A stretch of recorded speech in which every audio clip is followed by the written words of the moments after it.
몇 가지 좀 진리를 조금 살펴보면서 같이 은혜를 나누는 시간을 가질까요?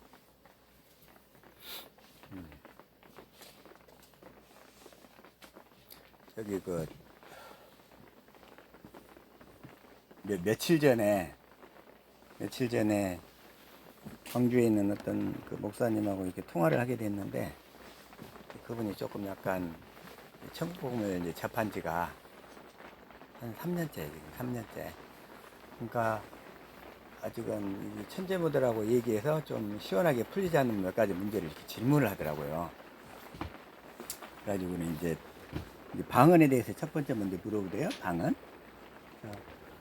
이제 우리 마가복음 이제 16장 17절이죠. 믿는 자들에게는 이런 표적이 따르리니 곧 저희가 내 이름으로 귀신을 쫓아내며 새 방언을 말하며, 이제 새 방언이라고 하니까 기존에 하던 방언을 다 무시하라는 거예요, 그냥. 그러니까 이제 이 목사님이 현재 모델이 그렇게 얘기하는 걸 듣고서 좀 많이 당황했던 거예요, 그냥. 왜 그럼 내가 지금 마귀 방언을 하고 있나? 그래서 다 하지 말고 딱 거부당하는 그런 느낌이 드니까 많이 좀 이거 혼동이 돼가지고, 그래가지고 이제 좀 궁금했던 거예요. 이제 이 방언은 영위하는 기도잖아요. 영위하는 기도, 방언은 영위하는 기도인데, 우리가 이 복음, 아브라함과 이삭과 야곱에게 전하신 이 언약을 듣기 전에는, 즉 하나님의 생명을 약속받기 전에는, 또 생명으로 이렇게 전환되기 전에는 우리가 육신의 생명으로 하던 기도였다는 거예요. 육신의 생명으로. 그러니까 육신의 생명으로 하는 방언 기도는, 그 육신의 생명이 누구에게 속해 있어요? 하나님께 속해 있어요? 마귀에게 속해 있어요? 육신의 생명이. 예. 그러니까 육신의 생명으로 하는 기도는 마귀 방언이 되는 거예요, 그게. 육신의 생명으로 하는 기도. 그러니까 이 언약을 깨닫기 전에 우리가 했던 방언 기도는 다 육신의 생명으로 하는 기도란 말이에요, 그게. 그래서 그 기도 자체가 결국은 이 하나님의 뜻을 이룰 수 없는 기도잖아요, 그게. 알 수도 없고 순종할 수도 없고. 그래서 육신의 생명으로 하는 기도는 새 방언이 될 수가 없어요. 우리는 새 방언을 얘기를 해야 되는데, 그러면 하나님은 우리에게 이 언약을 통해서 하나님의 생명을 언약했잖아요. 그래서 이 하나님의 생명을 한 이 언약에 대해서 듣고 깨달아가고 계속 이렇게 진리의 법으로 이렇게 살아가고 있다면, 그 사람의 방언은 이제 전환되거나 이제 바뀌는 거예요. 이게 바뀌는 거라고.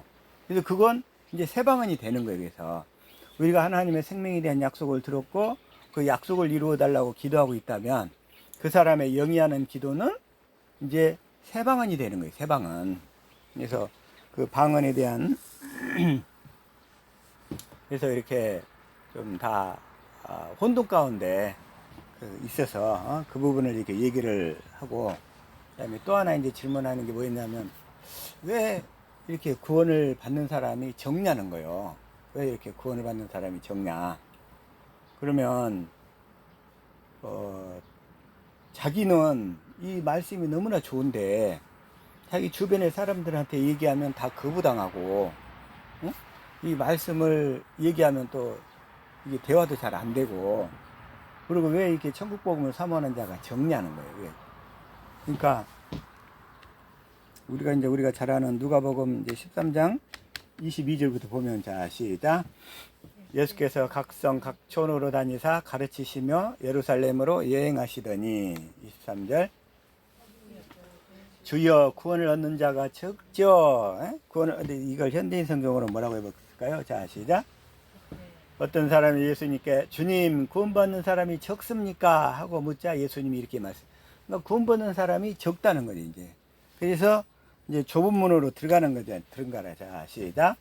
좁은 문으로 들어가기를 힘쓰라. 내가 너희에게 이르노니 들어가기를 구하여도 못하는 자가 많으리라. 이제 그 부분에 대해서 얘기하는. 그러면 이스라엘 백성에서 여호수아와 갈렙만 구원받았느냐? 출애굽 1세대는 그랬다. 그들은 언약을 믿지 않았기 때문에. 가나안 땅에 들어가야 구원인데 가나안 땅에 들어가지를 못했으니까. 가나안 땅은 영적으로 얘기하면 그리스도 안의 예표인데, 정말 그러면 가나안 땅에 못 들어간 그들은 구원을 못 받은 거냐? 이거에 대해서 얘기를 하는 거예요, 질문을. 그리고 주위 사람들이 그걸 다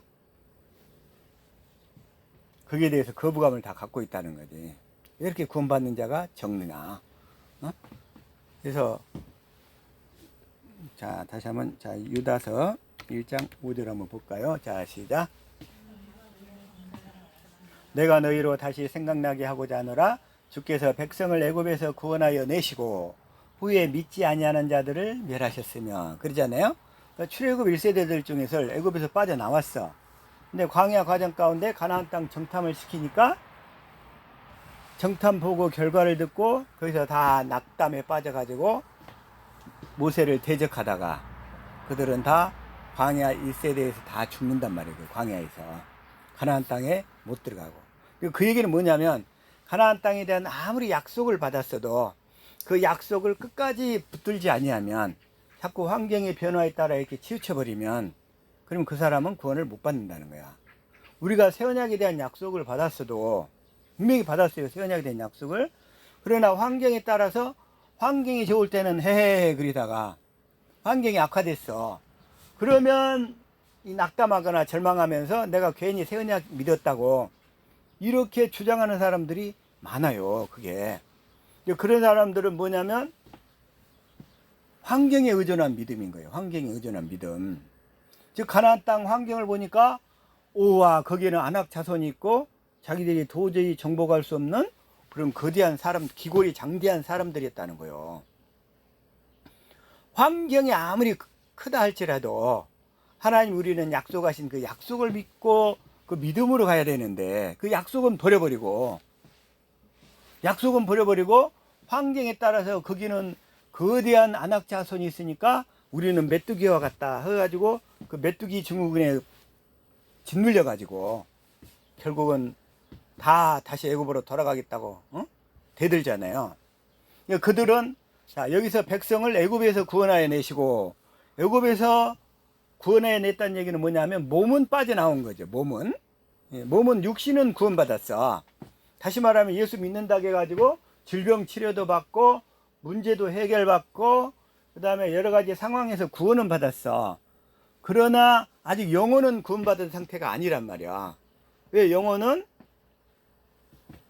요단강을 건너야, 그래서 건너서 가나안 땅을 들어가야 구원받으니까. 그래서 백성을 애굽에서 구원하여 내시고 후에 믿지 아니하는 자들이 뭘 믿지 않는 자들이요? 가나안 땅에 들어가서 살도록 해주겠다는 약속을 믿지 않은 자들, 하나님이 하시겠다는 또 하나님의 맹세로 약속하셨는데 그 약속을 믿지 않은 자들을 다 멸하셨단 말이에요. 그럼 그들이 구원을 받은 거예요, 못 받은 거예요? 출애굽 1세대들 중에서 못 받은 거잖아요.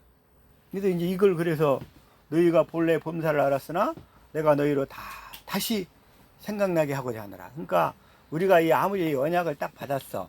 저 가나안 땅에서 살도록 그리스도 안에서 살도록 해주겠다는 약속을 받았어.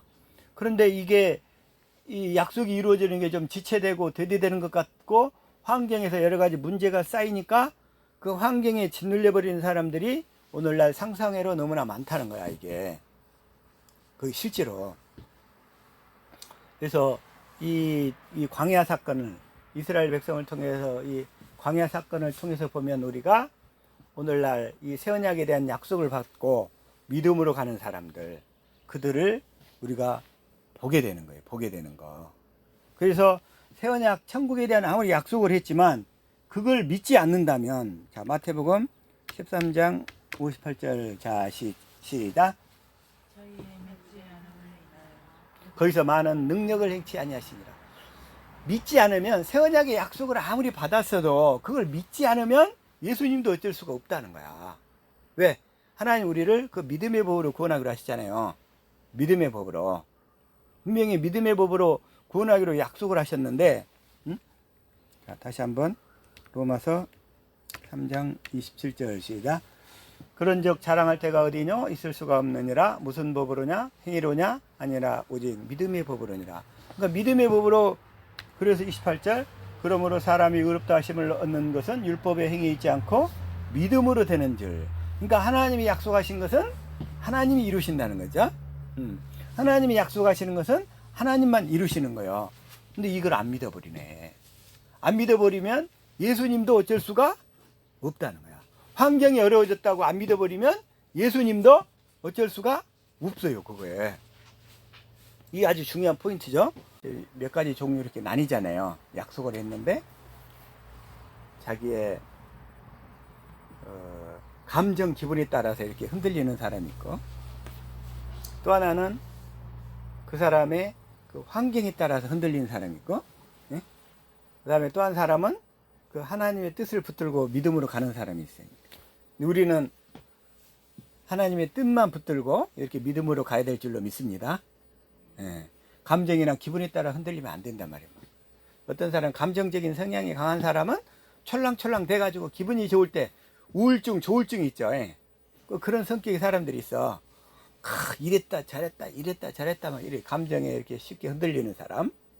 또 한 사람은 이제 환경적인 사람. 그래서 환경이 좋을 때는 헤헤 그랬다가 환경이 갑자기 악화되면은 뒤집어져 버리는 사람, 짓눌리는 사람. 그런 사람들은 이 하나님의 언약을 끝까지 믿고 이렇게 온전히 달려갈 수가 없다는 거예요. 그러니까. 그래서 이제 그것보다는 우리는 하나님이 하신 그 언약, 그 뜻을 믿고 끝까지 믿음으로 이렇게 순종하며 가야 될 줄로 믿습니다. 그런 사람들에게만 하나님께서 그 뜻을 이루 가신다는 거예요. 그래서 실제로 그 약속이 다시 한번 누가복음 13장 아까 24절, 좁은 문으로 들어가기를 힘쓰라. 내가 너희에게 이르노니 들어가기를 구하여도 못하는 자가 많으니라. 그러니까 힘써도, 좁은 문으로 들어가기를 힘써도 들어가지 못하는 자가 많다는 거예요. 좁은 문으로 들어가야 되는데. 그래서 날마다 이게 좁은 문으로 들어가기를, 그러나 이제 그 언약을 믿고 믿음으로 살면, 그 언약을 믿고 믿음으로 살면 주님은 반드시 이루신다는 거예요. 왜? 맹세로 약속하셨으니까. 맹세로. 그래서 그 약속을 반드시 믿고 믿음으로 가야 될 줄로 믿습니다. 그리고 이 시간에는 주님이 그 십자가에서 죽으신 그 이유와 목적, 그쪽에다 한번 좀 초점을 맞춰서, 그리고 십자가에 죽고 부활하신 이유와 목적이 뭐냐는 거예요. 자, 요한복음 3장 14절 시작. 모세가 광야에서 뱀을 든 것 같이 인자도 들려야 하리니, 인자도 십자가에 달려야 된다는 얘기죠. 들려야 하리니. 15절. 이는 저를 믿는 자마다, 그러니까 예수님 십자가에 죽으시는 이유와 목적이 뭐라고 그래요? 여기서 십자가에 죽으시는 이유가 영생을 얻도록 하시려고, 믿는 자마다 영생을 주시려고, 영생. 그래서 주님이 십자가에 죽으시는 이유는 영생을 얻게 하시려고. 그 다음에 또 여기서는 또 히브리서 10장 9절에서는 뭐라고 얘기하고 있죠? 시작. 그 후에 말씀하시기를 보시옵소서. 내가 하나님의 뜻을 행하러 왔나이다 하셨으니 그 첫 것을 폐하시면 둘째 것을 세우려 하시니라. 그러니까 하나님의 뜻은 첫 것이 아니라 둘째 것이요. 근데 그 둘째 것을 위해서 10절, 이 뜻을 쫓아, 이 뜻을 이루려고 예수 그리스도의 몸을 단번에 들이심으로. 그러니까 예수님 십자가에 죽으셨다는 거예요. 뭐 하려고? 두 번째 언약을 이루시려고. 예수님이 십자가에 죽으신 이유와 목적은 두 번째 언약을 이루시려고. 이게 확실해졌죠? 근데 오늘날 수많은 사람들이 그걸 얘기하잖아요. 예수님이 십자가에 죽고 부활하신 것을 믿으면 된대. 그걸 그러면 구원이라고 다 이렇게 착각하고 있어. 예수님이 십자가에 죽고 부활하셨음을 믿으면 자기가 구원이라는 거야. 그런데 십자가에 죽고, 자, 그러면 먼저, 자, 고린도전서 15장 3절, 자, 시작. 너에게 전하였노니 이는 성경대로 그리스도께서 우리 죄를 위하여 죽으시고, 그 다음에 4절. 장사지는 바 되었다가 성경대로 사흘 만에 다시 살아나셔서 5절. 게바에게 보이시고 후에 12 제자에게와 그 후에 500여 형제에게 일시에 보이셨다. 이렇게. 그러니까 십자가에 죽고 부활하셔서 보이셨다는 거예요. 그래서 이걸 구원이라고 이렇게 생각해요, 사람들이. 응? 그래서 여기서도 이제 1절에서는 뭐라고 하냐면 형제라 내가 너희에게 전한 복음을 너희로 알게 하노니 이는 너희가 받은 것이요 또 그 가운데 선 것이라. 그랬고 2절에서도 너희가 만일 나의 전한 그 말을 굳게 지키고 헛되이 믿지 아니하였으면 이로 말미암아 구원을 얻으리라. 그러면서 이 말씀 때문에 구원을 얻으리라 그랬어. 그러니까 예수님이 십자가에 죽고 부활하신 것을 믿으면 꼭 이 구절상으로 보면 구원을 얻는다고 이렇게 착각하기 쉬워요. 내가 받은 것을 먼저 너희에게 전하였노니 이는 성경대로 우리 죄를 위하여 죽으시고, 근데 그러나 이렇게 그걸 믿으면 구원이라고 생각하는데, 그런데 확실하게 구원은 뭐냐면 히브리서 9장 28절 그랬죠. 시작. 이와 같이 그리스도도 많은 사람의 죄를 담당하시려고 단번에 들이신 바 되셨고 구원에 이르게 하기 위하여 우리에게 구원에 이르도록 죄와 상관없이 자기를 바라는 자들에게 두 번째 나타나시리라 그러잖아요. 그러니까 실제로 그 구원이 온전히 이루어지려면 그 사람 안에서 주님이 두 번째 나타나셔야 돼. 실제로 구원이 되려면. 그러니까 예수님이 십자가에 죽고 부활하신 것도 중요한데, 그러나 그것이 온전한 구원이 되려면 내 속에서 주님이 나타나셔야 된다고. 그래가지고 그 부활하신 주님이. 그래서 그게 바로 구원이 온전히 이루어진 거란 말이야. 주님이 내 안에서 나타나시는 것까지 되어져야 구원이 온전한 구원이 이루어진 거다. 이제 이걸 확실히 알아야 된다는 거예요, 이게. 이걸. 근데 사람들이 자꾸 그냥 예수님 십자가에 죽고 부활하신 것을 믿으면 구원이라는 거예요. 그건 구원을 이르게 하기에 필요한 과정이었지 그게 온전한 구원이 될 수가 없다는 거죠.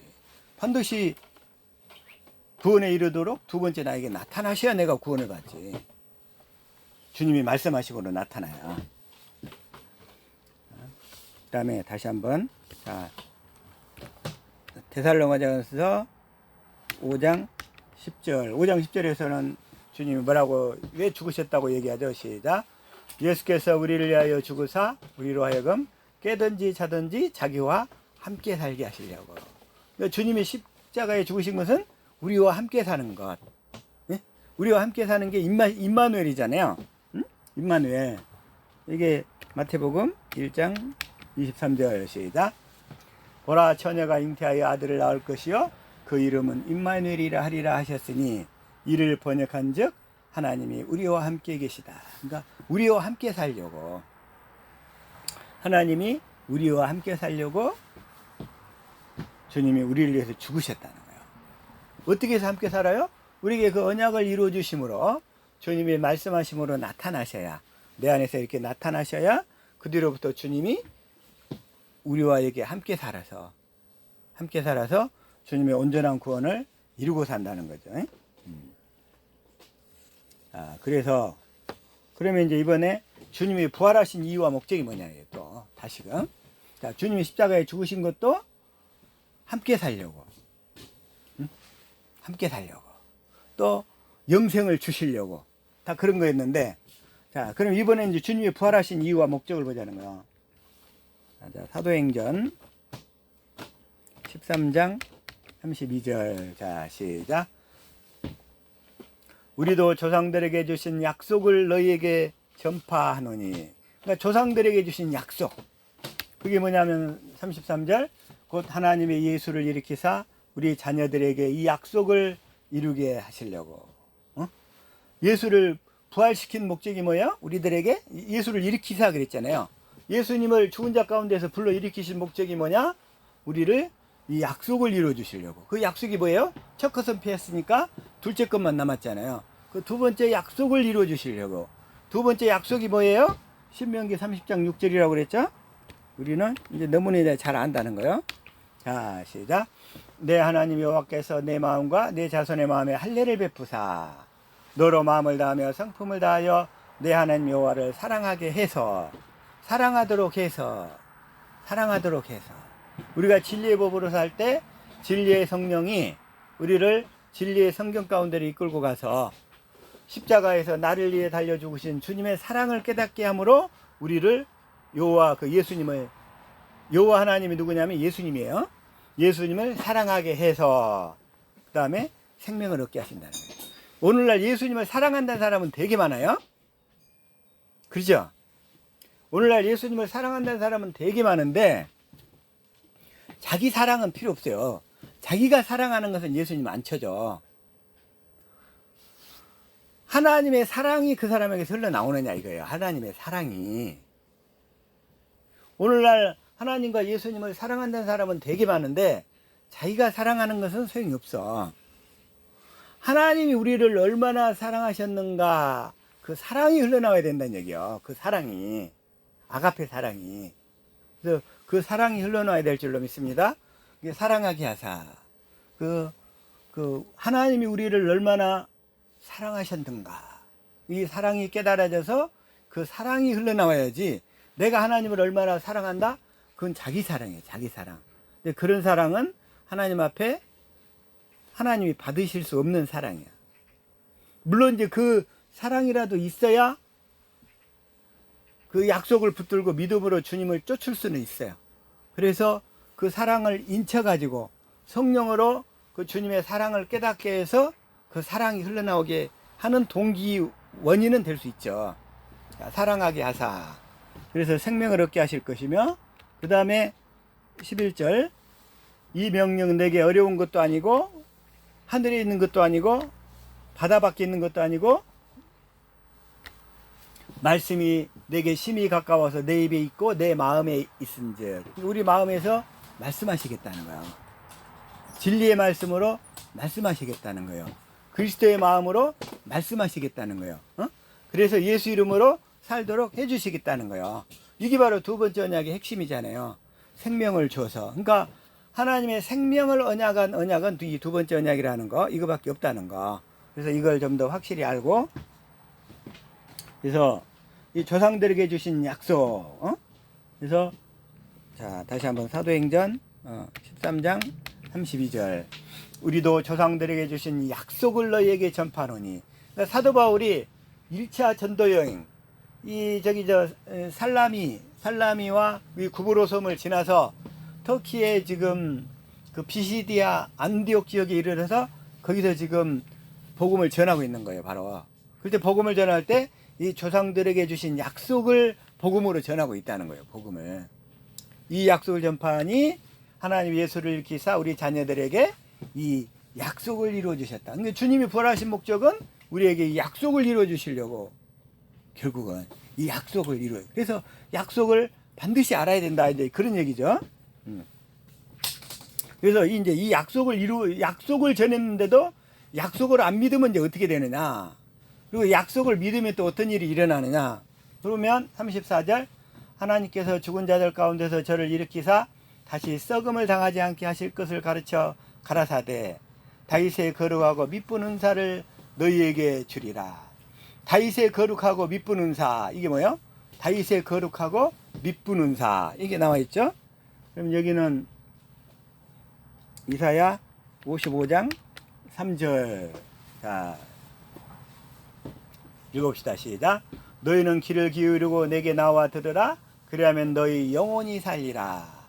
내가 너희에게 영원한 언약을 세우르니 곧 다윗에게 허락한 확실한 은혜니라. 하나님이 다윗에게 어떤 언약을 줬어요? 다윗에게 예레미야 33장 14절 볼까요? 나 여호와가 말하노나 보라 내가 이스라엘 집과 유다 집에 대하여 이런 선한 말을 성취할 날이 이르리라. 15절 그날 그때에 내가 다윗에게 한 의로운 가지가 나게 하리니 누구예요? 다윗에게 한 의로운 가지. 다윗의 자손으로 오시는 예수 그리스도를 얘기하잖아요. 내가 다윗에게 한 의로운 가지가 나게 하리니 그가 이 땅에 공평과 정의를 실행할 것이라. 그러니까 다윗에게 허락한 확실한 은혜. 다윗에게 허락한 확실한 은혜는 이제 자, 사도행전 13장 다시 한번 34절 내가 다윗의 거룩하고 미쁜 은사를 너희에게 주리라 하셨으니 그래서 35절 그러므로 또 다른 편에 일렀으되 주의 거룩한 자로 썩음을 당하지 않게 하리시리라 하셨네. 예수님은 썩지 않으셨잖아요. 부활하셨으니까. 그래서 지금 예수님을 얘기하는 거예요. 그래서 36절 다윗은 당시 하나님의 뜻을 쫓아 섬기다가 잠들어 그 조상들과 함께 묻혀 썩음을 당하였으나 37절 하나님의 살리신 이는 썩음을 당하지 아니하였나니. 하나님의 살리신 이 지금 예수 그리스도를 얘기하시죠. 38절 그러므로 형제들아 너희가 할 것은 이 사람을 힘입어 제사함을 너희에게 전하는 것이라. 이 사람 그러니까 예수 그리스도를 힘입어서 우리가 제사함을 받는다는 거예요. 예수 그리스도를 힘입어서 제사함을 너희에게 전하는 것이라. 그런데 이 사람을 힘입어 그랬죠.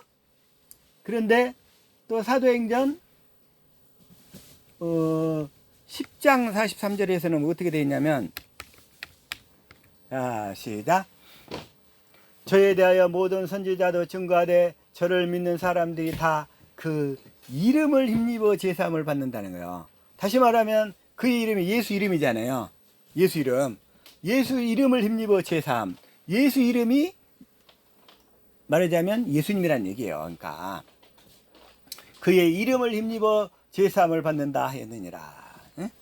그래서 다시 한번 사도행전 13장 38절 이것이며 이 사람을 힘입어 믿는 자마다 의롭다 하심을, 그리고 이 사람을 힘입어 제사함을 받고 이 사람을 힘입어 믿는 자마다 다 의롭다 하심을 얻는 이것이라. 예수 그리스도를 통해서. 그리고 40절 그런즉 너희는 선지자들로 말씀하신 것이 너희에게 미칠까 삼가라. 그 현상이 뭐냐면 41절이에요. 일러스되 보라 멸시하는 사람들아 너희는 놀라고 망하라. 내가 너희 때를 당하여 한 일을 행할 것이니 사람이 너희에게 이를지라도 도무지 믿지 못할 일이라 하였느니라 하시니라. 사람이 너희에게 이를지라도 도무지 믿지 못할 일이라. 하나님 우리 안에서 내 안에서 말씀하신다고 하면 도무지 믿지 못할 일이라는 거예요. 우리 하나님 우리에게 두 번째 언약을 이루어줘 가지고 우리 안에서 하나님이 말씀하시고 우리는 그 음성을 듣고 산다고 하면 사람들이 뭐라고 그래요? 도무지 믿지 못할 일이라 이런단 말이에요. 다. 뭔 소리인지도 못 알아듣고 도무지 믿지 못할 일이라 하였느니라. 자, 이걸 자 공동 번역으로 한번 봐볼게요. 자, 너희 비웃는 자들아 즐겁을 하고 주거 없어져라. 나는 너희 시대에 한 가지 엄청난 일을 하리라. 누가 너희에게 일러줄지라도 너희는 결코 믿지 않으리라. 참, 이 언약을 반드시 깨달아 믿어야 된다고 하면 사람들이 도무지 믿는 사람이 별로 없어요. 믿는 사람이 희한하대 그거. 믿지를 않아. 뭐 꼭 니네만 구원이 있대? 거기만 구원이 있어? 너희 비웃는 자들아 즐겁을 하고 주거 없어져라. 나는 너희 시대에 한 가지 엄청난 일을 하리라. 누가 너희에게 이 아브라함과 이삭과 야곱에게 맹세하신 언약을 전해주면 일러줄지라도 너희는 결코 믿지 않으리라 하신 말씀. 다시 말하면 육신의 생명으로는 절대 믿을 수가 없어요. 안 믿어져. 그래서 안 믿어지기 때문에 하나님의 생명을 주겠다는 그 약속 그 두 번째 언약을 믿어야 이게 다 믿어지기 시작하는데. 자, 이걸 현대인 성경으로 봐볼까요? 자, 시작. 너희 비웃는 자들아 너희는 놀라고 죽어 없어져라. 내가 너희 시대에 한 일을 행하겠다. 누가 그 일을 설명해 주어도 너희가 절대로 믿지 않을 것이다. 오늘 이대로 이 현상 그대로 일어나고 있죠. 아무리 얘기를 해도 안 믿어요. 그래서 구원을 얻는 자가 적지요. 아이 광야 1세대 중에서 요사와 갈렙만 구원받았어요? 이런 얘기하면 안 믿어요. 안 믿어. 다 그냥 애굽에서 빠져나왔으면 다 구원을 다 받았다고 생각을 해. 자, 이걸 표준 성경으로 보아라 너희 비웃는 자들아 놀라고 망하라. 내가 너희 시대에 한 가지 일을 행할 터인데 그 일을 누가 너희에게 말해 줄지라도 너희는 도무지 믿지 않을 것이다. 도무지 믿지 않을 것이다. 근데 실제로 이런 일들이 다 이루어지고 있단 말이에요. 도무지. 자, 다시 한번 주님이 십자가에서 죽고 부활하신 이유. 자, 그게 뭡니까? 베드로전서 1장 3절. 자, 시작. 찬송하리라. 우리 주 예수 그리스도의 아버지 하나님이 그 많으신 긍휼대로 예수 그리스도의 죽은 자 가운데서 부활하심으로 말미암아 우리를 거듭나게 하사 그러니까 예수 그리스도가 부활해야 우리를 거듭날 수 있다는 거예요. 거듭나게 하실 수 있다는 거예요. 그러니까 예수님이 부활하신 이유는 우리를 거듭나게 하시려고. 그래서 하나님과 함께 살게 하시려고. 그러니까 십자가에 죽으신 이유와 목적이나 부활하신 이유와 목적이나 다 우리를 거듭나게 해서 언약을 이루어져 가지고 하나님과 함께 살도록 하시려고. 함께 살도록 하시려고. 그래서 이제 자, 다시 한번 믿음이란 무엇인가? 믿음이란 뭐예요? 하나님이 하신 언약을 믿는 건데 그 언약의 결과가 뭐예요? 내 안에 계신 그리스도, 주님이 내 안에서 오셔서 나와 함께 살도록 하시겠다는 약속이잖아요. 그 믿음은 내 안에 계신 그리스도를 믿는 거예요. 내 안에 계신 그리스도. 그래서 자, 갈라디아서 이 언약이 이루어져서 십자가에 죽고 부활하셔서 그리스도가 내 안에서 말씀하시고 말씀하시는 음성을 듣고 행하면서 우리는 살아야 된다, 이런 얘기잖아요. 그러면 자, 주님은 우리는 누구를 믿느냐? 갈라디아서 2장 20절. 자, 시작. 내가 그리스도와 함께 십자가에 못 박혔나니 그런즉 이제는 내가 산 것이 아니요 오직 내 안에 그리스도께서 사신 것이라.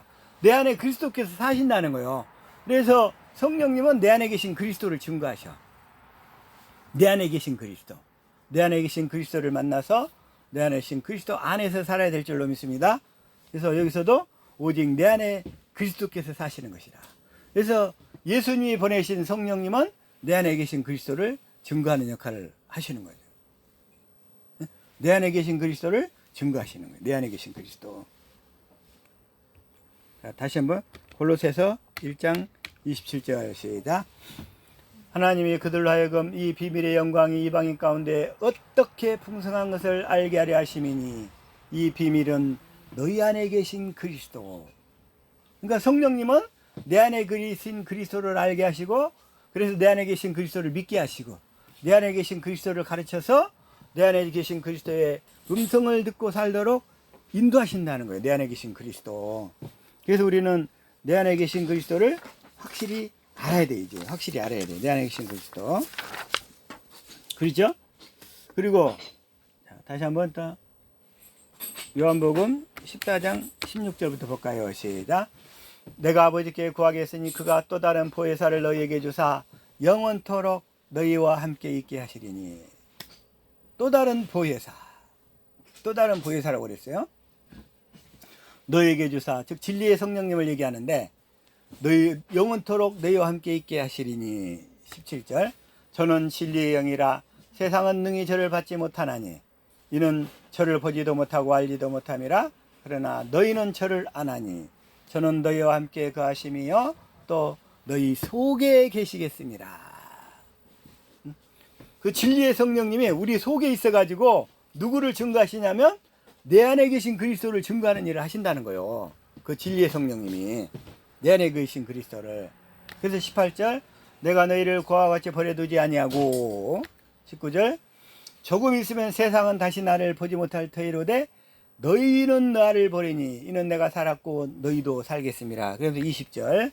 그날에는 내가 아버지 안에 너희가 내 안에 내가 너희 안에 있는 것을 너희가 알리라. 어떻게 알아요? 진리의 성령이 내 안에 계신 그리스도를 증거해 주기 때문에 알게 되는 거예요. 그래서 그 진리의 성령님은 반드시 뭔 일을 해야 된다? 내 안에 계신 그리스도를 증거하는 일을 하셔야 된다, 이런 얘기예요. 내 안에 계신 그리스도.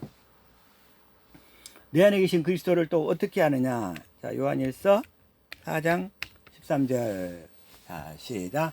그의 성령을 우리에게 주심으로 우리가 그 안에 거하고 그가 우리 안에 거하시는 줄을 아노라. 그러니까 성령이 우리에게 내 안에 계신 그리스도를 증거하시기 때문에 내 안에 그리스도가 계시다는 것을 알게 된다는 거예요. 그래서 예수님이 보내신 성령, 예수님은 그 성령을 약속하셨어요. 자, 사도행전 2장 33절 시작. 하나님의 오른손으로 예수를 높이시며 그가 약속하신 성령을 아버지께 받아서 너희 보고 듣는 이것을 부어주셨느니라.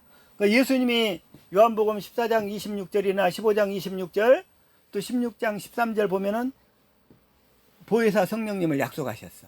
진리의 성령님을 약속하셨어. 그래가지고 약속하셨는데 그건 예수님이 죽고 부활해서 하늘의 지성소에서 영원히 죄를 대속해야만 그 약속하신 성령을 받아서 보내주실 수 있는 거예요. 죄가 사해져야. 그래서 하나님 오른손으로 예수를 높이시매. 그러니까 이 얘기는 뭔 얘기냐면 하나님이 예수님을 하나님 보좌 우편에 앉게 계시도록 하시매, 이런 얘기죠. 그가 약속하신 성령을 아버지께 받아서, 그 진리의 성령을 받아서 우리에게 오순절 때 부어주셨어요. 그래서 부어주셨느니라. 그래서 베드로가 이제 38절에 뭐라고 얘기를 해요. 그래서 자, 시작. 베드로가 가로되 너희가 회개하여 각각 예수 그리스도 이름으로 세례를 받고 제사함을 얻으라. 그리하면 성령을 선물로 받으리니. 그래서 우리가 예수 그리스도 이름으로 세례를 받고 제사함을 얻으면 그 성령이 우리 안에 들어오셔서 이제 뭔 일을 하신다? 내 안에 계신 그리스도를 증거하시는 일을 하신다는 거예요. 그래서 성령은 그렇다고 아무한테나 임하는 게 아니고, 자, 갈라디아서 3장 2절 시작. 내가 너에게 다만 이것을 알려 하노니 너희가 성령을 받은 것은 율법의 행위로냐 듣고 믿음으로냐. 뭘 듣고 믿어요? 아브라함과 이삭과 야곱에게 맹세로 약속하신 할례 언약, 그걸 또 두 번째 언약, 그 새 언약을 듣고 믿음으로냐, 이런 얘기죠. 그리고 5절에 보면 너희에게 성령을 주시고 너희 가운데서 능력을 행하시는 이 일이 율법의 행위에서 듣고 믿음으로냐. 뭘 듣고 믿어야 돼? 아브라함과 이삭과 야곱에게 맹세로 하신 언약을 듣고 믿어야 성령을 주신다, 이런 얘기잖아요. 그렇죠? 그래서 무엇인가 듣고 믿어야 되는데 그 약속이 뭐예요? 8절. 하나님이 이방을 믿음으로 말미암아 의로 정하실 것을 성경이 미리 알고 먼저 아브라함에게 복음을 전하되. 그래서 아브라함에게 전하신 복음이 할례 언약이란 말이에요. 그걸 이삭에게 영원한 언약으로 야곱을 통해서 이스라엘 민족을 형성해서 두 번째 언약을 주셔서, 그래서 이 두 번째 언약, 그게 아브라함에게 전한 복음이 할례 언약이란 말이에요. 그래서 아브라함에게 전한 복음을 전하되. 자, 할례 언약인 것을 봅시다. 사도행전 7장 8절 시작. 할례 언약을 아브라함에게 주셨더니 그가 이삭을 낳아 8년 만에 할례를 행하고 이삭이 야곱이 우리 12조상을 낳으니.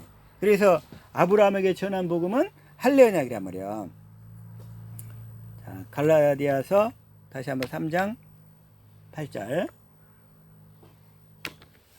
하나님 이방을 믿음으로 말미암아 의로 정하실 것을 성경이 미리 알고 먼저 아브라함에게 복음을 전하되 모든 이방이 너를 인하여 복을 받으리라. 그래서 이 언약을 믿음으로 우리가 이 약속된 성령을 받게 됐다, 이런 얘기예요. 14절. 자, 이걸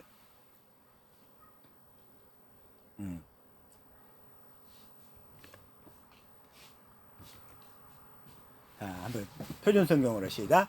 그것은 아브라함에게 내리신 복을 그리스도 예수 안에서 이방 사람에게 미치게 하시고 우리로 하여금 믿음으로 말미암아 약속하신 성령을 받게 하시려는 것입니다.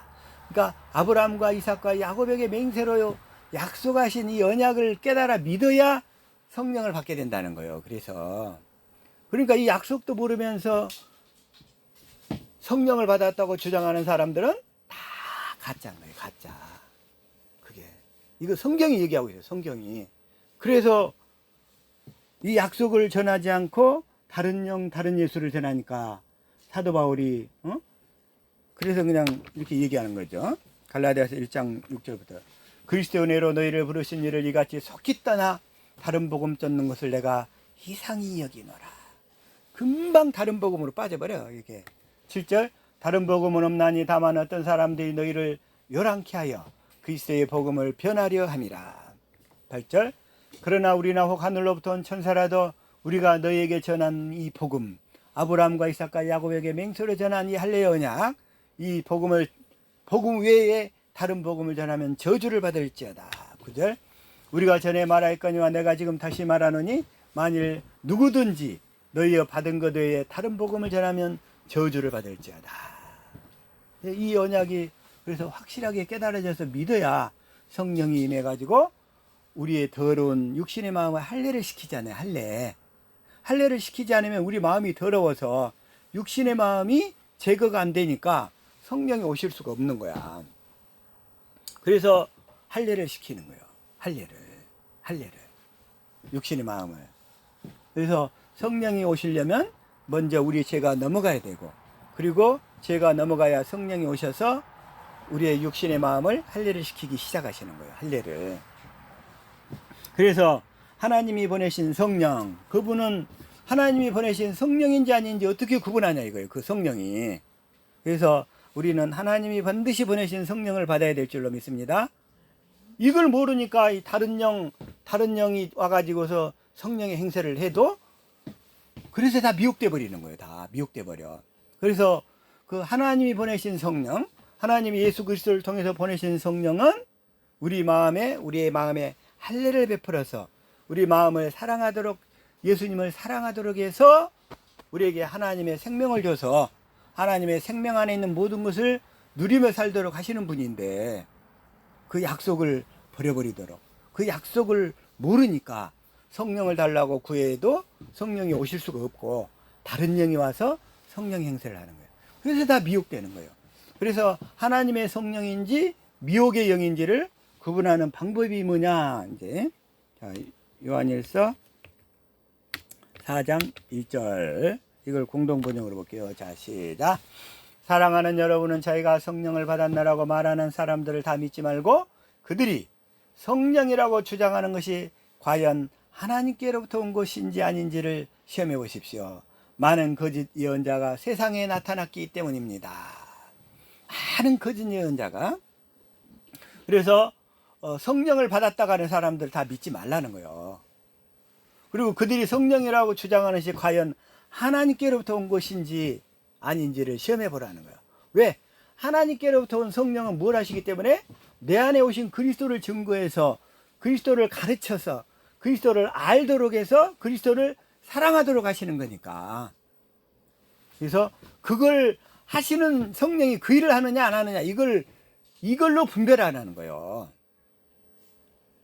은사사역을 통해서 하는 막 성령 사역 한다고 하는 사람들 보면 자기 안에 계신 그리스도를 몰라요. 그리고 네 안에 주님이 뭐라고 하대 그러면 깜깜해가지고 아무것도 몰라. 그러면서 다른 사람한테 물어봐. 다른 사람한테 자기 안에 계신 주님을 자기가 알아야지 왜 다른 사람한테 물어봐. 자, 2절 하나님의 성령을 알아보는 방법은 다음과 같습니다. 예수 그리스도께서 사람의 몸으로 오셨다는 것.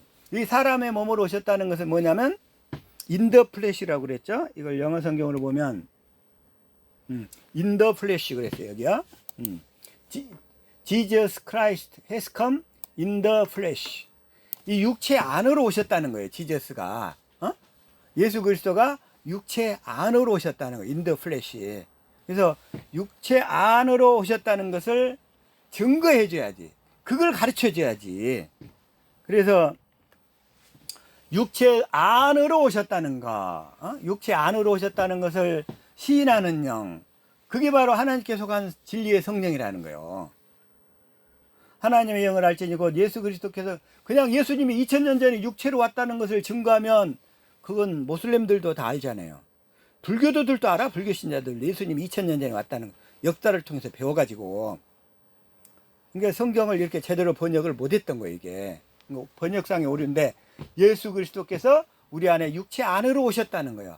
근데 그 사실을 알려면 뭐 목사가 얘기해서 그 사실을 아는 게 아니고 그 진리의 성령이 내 안에 계신 그리스도를 증거해 주고 가르쳐 줘야 안다는 거죠. 가르쳐 줘야. 그래서 곧 예수 그리스도께서 육체 안으로 오신 것을 시인하는 영마다 하나님께 속한 영이요. 3절 그 예수를 시인하지 아니하는 영마다 하나님께 속한 것이 아니니 이것이 곧 적그리스도의 영이니라. 적그리스도의 영은 내 안에 오신 그리스도를 증거하지 않아요. 이제는 우리가 믿는다. 누구를 믿어요? 내 안에 오신 그리스도를 믿는다겠죠? 2000년 전에 육체를 입고 오신 예수님을 믿어봐야 아무 소용이 없어요. 내 안에 계신 그리스도를 믿어서 날마다 진리의 법으로 살아야 실제로 내 안에 계신 그리스도가 진리의 법을 이루시면서 우리에게 생수를 주시고 말씀하시잖아요. 그래서 그 예수 그리스도는 말씀하실 때 성령으로 말씀하셔. 반드시 성령으로. 이것만 자 봅시다. 요한복음 16장 13절. 자, 이걸 현대인 성경으로 시작. 그러나 진리의 성령이 오시면 그분이 너희를 모든 진리 가운데로 인도하실 것이다. 그분은 자기 생각대로 말씀하시지 않고 들은 것만 말씀하실 것이다. 진리의 성령도 들은 것만 말씀하셔. 누구에게 들은 것만? 예수님에게. 그러죠? 근데 예수님도 아버지께 들은 것만 말씀하셔. 예수님은 아버지께 들은 것만 말씀하시고, 자, 진리의 성령님은 예수님께 들은 것만 말씀하시고, 그러면 성령님이 말씀하시는 것은 아버지가 말씀하신 거죠? 이해가 돼요, 그거? 네. 그래서 삼위일체란 말이에요. 그래서, 자, 예수님은, 다시 한번, 자, 요한복음, 자, 8장 28절만 하나 봐봐요. 자, 시작. 이에 예수께서 가라사대 너희는 인자를 두니 위에 내가 그인 줄 알고 내가 스스로 아무것도 하지 아니하니고 오직 아버지께서 가르치신 대로 이런 것을 말하는 줄도 알리라. 그러니까 예수님은 스스로 아무것도 안 했어. 아버지가 가르치신 것만 말씀하셨다 이거예요. 행하시고. 그래서 자, 요한복음 다시 한번 16장 13절. 자, 현대인 성경으로. 그래서 들은 것만 성령님도 말씀하시는 거예요. 그래서 성령님이 말씀하신 것은 아버지가 예수님을 통해서 말씀하신 거란 말이에요. 앞으로 일어날 일도 너에게 말씀해 주실 것이다. 14절. 그분은 내가 말하는 것을 받아 너희에게 알려줌으로써 나를 영광스럽게 하실 것이다. 내가 말하는 것을 받아. 즉 예수님이 말하는 것을 받아서 성령님은 말씀하시는데, 그때 뭐냐면 그게 바로 이제 요한복음 7장 37절이란 말이야. 자, 명절 끝날고 큰 날에 예수께서 서서 외쳐 가라사대 누구든지 목마르거든 내게로 와서 마시라.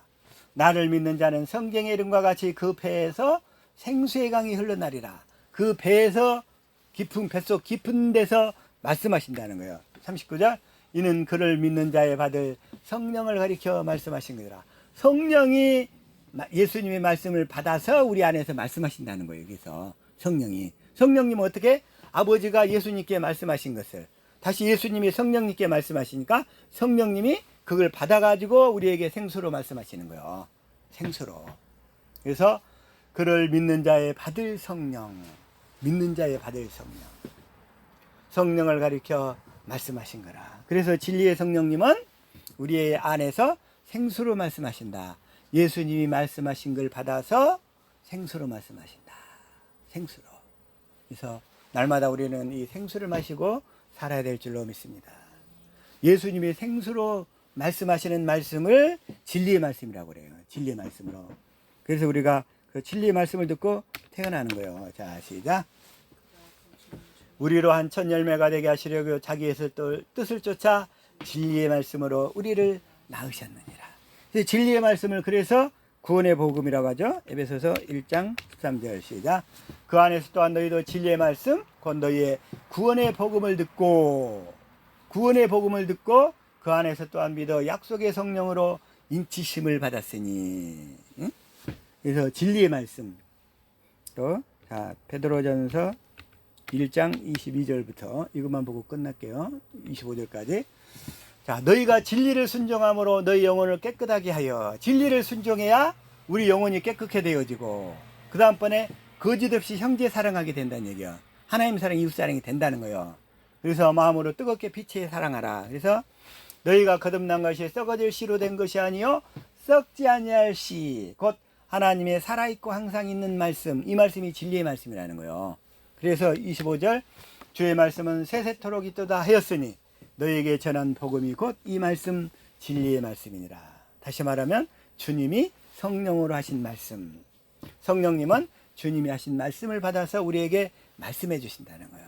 그래서 성령님은 예수 그리스도를 증거하고 가르치고 알게 하신다는 거예요. 그래서 이게 성령의 사역이에요. 성령의 사역. 그래서 오늘날의 성령의 사역은 이것만 하는 거예요. 그래서 성령을 막 자꾸 능력이나 표적이나 이런 거 위주로 가면 안 된다는 거예요. 왜? 이제 하늘과 땅의 모든 권세가 다 예수님 거니까. 그래서 성령님은 그 예수님을 알게 해가지고 예수님을 사랑하도록 해서 예수님과 하나가 되니까 예수님 권세가 다 내 권세가 되는 거예요. 그래서 내 권세, 예수님 권세, 내 권세, 우리는 이 권세를 마음껏 받아 누리고 살아야 될 줄로 믿습니다. 아멘.